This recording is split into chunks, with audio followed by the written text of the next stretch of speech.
अभी अभी जंग में आए नए लड़कों को असली सबक सिखाने के लिए अफसर जानबूझकर एक माइनफील्ड पर चढ़ गया। उसे लगा कि सिर्फ खड़े होने से काम नहीं चलेगा, तो वो उस पर 2 बार कूदा भी। ये देखकर नए लड़कों के तो पैर ही कांप गए और उनकी हवा टाइट हो गई। असल में ये कोई ट्रेनिंग वाली जगह नहीं थी, बल्कि एक असली एंटी टैंक माइनफील्ड थी। कंपनी कमांडर को इस माइनफील्ड के बारे में अच्छे से पता था। उसे मालूम था कि अगर 30 लोग भी एक साथ इस पर खड़े हो जाएं तो भी ये नहीं फटेगी। नए लड़कों को ये डेमो देने के बाद टीम ने तुरंत अपना सामान पैक किया और फ्रंट लाइन की तरफ निकल पड़ी। रास्ते में एक नए लड़के की नजर गलती से एक खंजर पर पड़ी और वो उसे उठाने के लिए एक्साइटेड हो गया। इस चक्कर में वो आगे बढ़ा और उसका पैर एक माइन पर पड़ गया। कंपनी कमांडर तुरंत भागकर चेक करने आया। उसने देखा कि ये एक बहुत ही पावरफुल एंटी टैंक माइन थी। उसने उसी वक्त सबको पीछे हटने का हुक्म दिया और फिर उस घबराए हुए नए लड़के को हौसला दिया। उसने लड़के से कहा कि वो शांत रहे और डरे नहीं। उसने कहा कि जब वो 100 तक गिनेगा तो वो उसकी जगह माइन पर अपना पैर रख देगा। पर नया लड़का पहले से ही डरा हुआ था और उसकी हिम्मत टूट चुकी थी। हर बार जब कमांडर गिनती करता तो वो डर के मारे मुड़कर भागने की कोशिश करता। जब वो नया लड़का बाथरूम गया था तो उसने बिना ध्यान दिए माइन पर पैर रख दिया था। तजुर्बेकार कंपनी कमांडर तुरंत चेक करने पहुंचा। दोनों ने तय किया था कि जब कमांडर 3 तक गिनेगा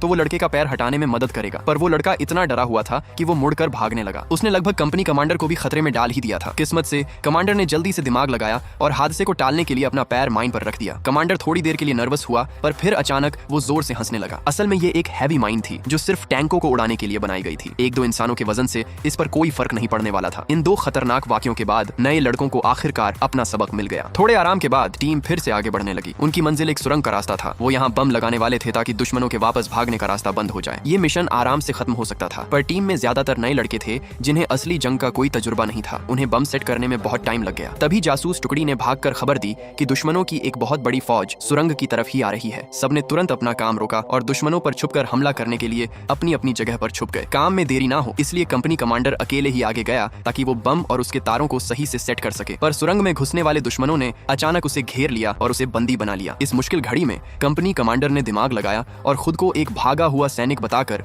दुश्मनों की एक टुकड़ी को चालाकी से अपने साथियों के जाल की तरफ ले आया। अपनी जगह पर आने के बाद वो लगातार अपने साथियों को गोलियां चलाने का इशारा करता रहा, पर वो नए लड़के इतने घबराए हुए थे कि किसी की भी ट्रिगर दबाने की हिम्मत नहीं हुई। कंपनी कमांडर के पास खुद पहले गोली चलाने के अलावा कोई रास्ता नहीं था। उसने सामने वाले दुश्मनों को तो मार गिराया, पर बदकिस्मती से उसे कई गोलियां लग गईं और वो शहीद हो गया। किस्मत से सुरंग में लगे बम सही टाइम पर फट गए। इससे दुश्मनों के भागने का रास्ता बंद हो गया और ज्यादा नुकसान होने से बच गया। गुस्से में बौखलाए दुश्मनों ने तुरंत अपने टैंक भेज दिए और नए लड़कों की तरफ अंधाधुंध गोलियां बरसाने लगे। इस नाजुक मौके पर स्क्वाड लीडर खड़ा हुआ और उसने जल्दी से एक ग्रेनेड टैंक के अंदर डाल दिया। फिर उसने तुरंत उसका दरवाजा खोला और अंदर भयंकर गोलियां चला दी। आखिर में कंपनी के सैनिकों ने आगे और पीछे से मिलकर हमला किया। जो दुश्मन सुरंग से बचकर निकले थे उन्हें तुरंत खत्म कर दिया गया। ये जंग आखिरकार हमारी जीत के साथ खत्म हुई। मैदान ए जंग में अब शांति थी, पर वो शांत रहने वाला कंपनी कमांडर हमेशा के लिए इस जमीन पर सो गया था। ये इस कहानी का अंत है। मैं आपसे अगली बार मिलूंगा।